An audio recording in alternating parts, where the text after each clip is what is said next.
USA.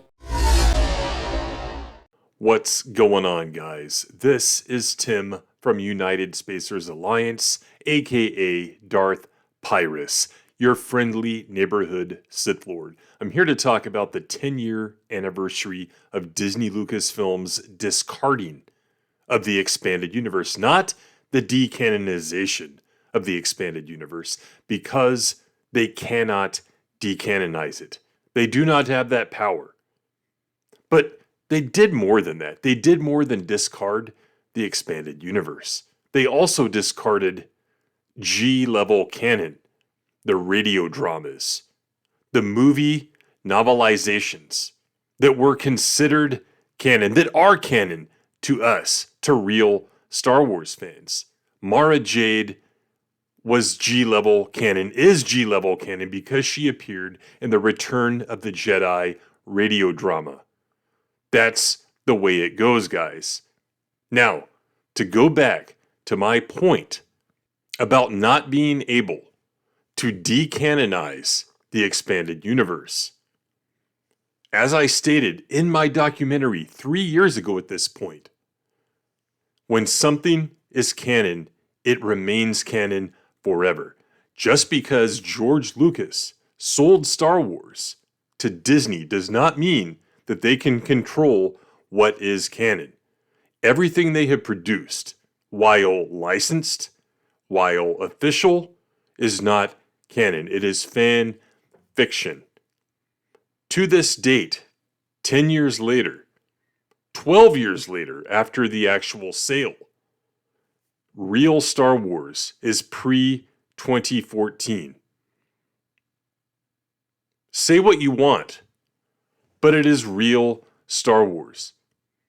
We have proven time and time again that the content that Disney makes does not hold true to George's original vision.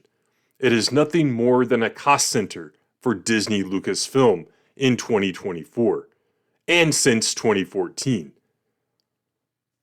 Celebrate the expanded universe. Understand how canon works. There is no such thing as Disney canon.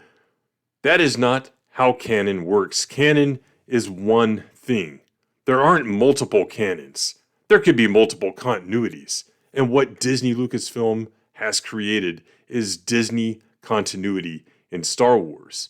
Real Star Wars is from 1976. Yes, late 1976 when the Star Wars novelization was released, to 2014 when the last expanded universe content was released, even while John Jackson Miller, traitor, was writing the first Rebels novel, the first Disney continuity novel. The expanded universe was not decanonized because you cannot decanonize canon. Celebrate it, live it, and spread the word.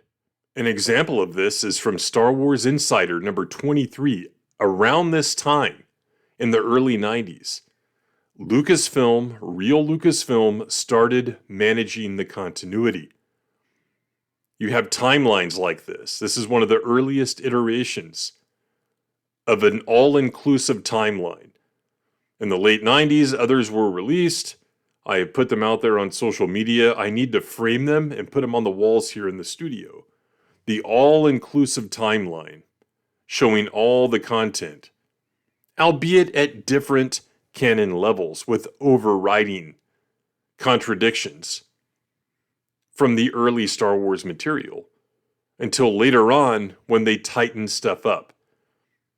If you look at the last published expanded universe content, it was polished, it all meshed, they had planning sessions, but everything that came before, when it wasn't as tightly managed, had to be fit into the new continuity. And it all worked. When you try to draw parallels to what they're doing now, like Dave Filoni's absolutely retarded campfire analogy, it's disingenuous at best. It's maliciously dishonest at worst. And I think that's what he's doing. I think he understands what George's intention was with continuity, but he is selfish. He wants his stories to be on the level of George's, but they are not. Disney Lucasfilm is not real Star Wars. Real Lucasfilm had a single continuity. It was stated again and again and again consistently since the early 90s all the way through the sale. Real Star Wars, 1976 to 2014, is canon. Disney Star Wars is not.